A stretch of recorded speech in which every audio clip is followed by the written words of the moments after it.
What's up, family? Listen, it's another Young Visionary Reflection, and I just wanted to share a part of my story as a teacher, some lessons that I'm learning, some pauses in my day-to-day actions that I'm really thinking about, like, yo, that happened, and this is why, and whatever. So, welcome to the Mind of a Teacher. And so I'm hoping that this encourages you. This maybe strike something in you to do something better or to keep doing what you're doing. So today I'm reflecting on the relationships I build with my students when it comes to correction.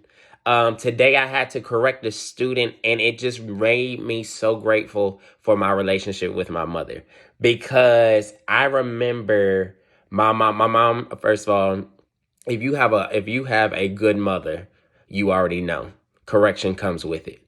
Also, in different cultures, you can have a little twang to the way your mama is and the way she corrects you.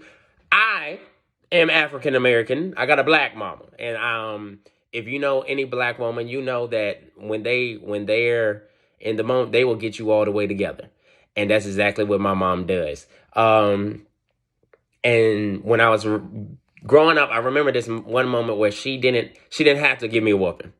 That she did. We believed in that. She did. But for this moment, she didn't have to, because her words whooped me enough. And it wasn't that she was degrading me. It's how she said it. And she corrected me in a way where it convicted me to know that I needed to apologize to the person I was talking about. That it made me understand, no, she's not only fussing at me to be fussing at me, but she's correcting me because I was out of line. I was wrong. And not only is she saying it, and not only am I hearing it, but I'm also feeling every word that she's saying. And it got to the point where, like, all I could do was cry because I knew I was wrong. She helped me understand the seriousness of the situation. And I remember her bringing me up there, and she was just like, and I knew like I could have got a whooping. That's why I was a little emotional at first. But then after she finished talking to me, I literally remember sitting in that room where I was just like, bro, you was wrong. You was out of line. So it made me think about my relationships with my students, and how I always build a family environment. I let them know that as I celebrate you inside this classroom, I celebrate you outside my room. As I encourage you in here, I'll encourage you out there. As I correct you in here, I will correct you out there in somebody else's classroom, in the hallway, in Walmart. If I see you and you ain't right, or you are right, I'm there for you. I got your back. You are now a part of my family. Your last name is now Johnson, because we are now family. So I had an occasion where I had to correct a child today, and it was not one of my students, but we already have an interaction, and I know that she somewhat trusts me.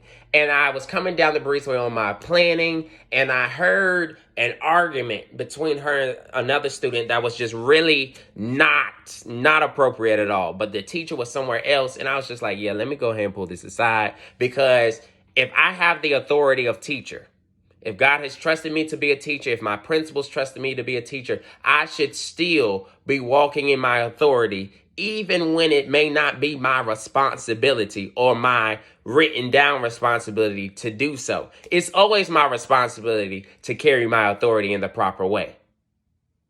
Not to throw it around in a cocky manner, but to handle business as such.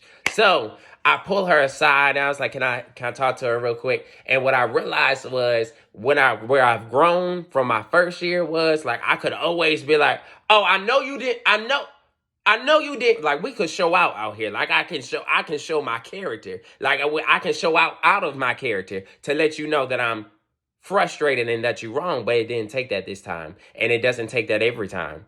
But also, what I learned is sometimes it's your words that have weight. So I need to talk to you in a way that, just like my mom, it convicts you, so that not only you know that I'm fussing, but I need you to understand that you were wrong and you can do better.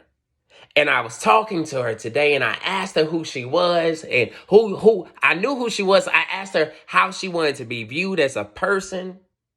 And she said nice, and I explained to her how every time I see her, it's always an attitude, or every time we do something, it's not according to what you just said out your mouth. So I suggest that you straighten up your character, because what we're seeing is not what you said. And I saw tears begin to water up in her eyes because I knew she had connected with the words that I was saying. And it made me just so grateful for having a mother that didn't mind correcting me, that didn't mind putting me in place. And I'm realizing as educators, we should build relationships where you can check a child. And I don't mean to like be embraceful like that, but like there's times where we're working with students and I should be able to pull you aside and tell you about yourself, like read you your rights, not from a cocky position just because I have authority, but from a humble position in my authority, because if I claim you as my student, you're a representation of me. You're a representation of the school that we belong to. You are a representation of who you are. And if you're not standing up on the standard that you said you want to be, I, being your coach, being your teacher, being someone of authority above you that says they love you, it is my responsibility to correct you. It is not my responsibility to walk away and be like, oh, that's just another task. If that's your mindset, you need to check what your job is. Because we should build a culture and an atmosphere where correction is received well, because I know if you're correcting me, you love me. If I have to step you aside, you're trying to build me up, not tear me down. I should be able to correct you and use my words in a way that breaks bad habits, but also at the same time builds proper ones. So my lesson is today is, does your love have words? And is it correcting while also is it rewarding? As a teacher, we don't always have to be throwing our weight around like I'm head boss in charge. Sometimes if you walk in your authority correctly, your actions will say that. And nobody has to question it. So I'm saying we got to be humble enough to build a culture that is loving and create an atmosphere where correction comes from love and just honestly do life. Because that lesson today was bigger than any content she probably could have received any other time, because really we're in a world where people don't know how to treat each other well. We just got to be able to express our love in the proper ways, so that these students can receive what they're supposed to receive. I hope you got something from this. I really pray that you received what I was saying and understand that like we got to do education different. We got to build these relationships. Relationships is what's going to be the game changer. All right, I'm good. I hope that you got something. If you did, comment below and keep the conversation going. All right. I love y'all and have an amazing week. Bye, guys.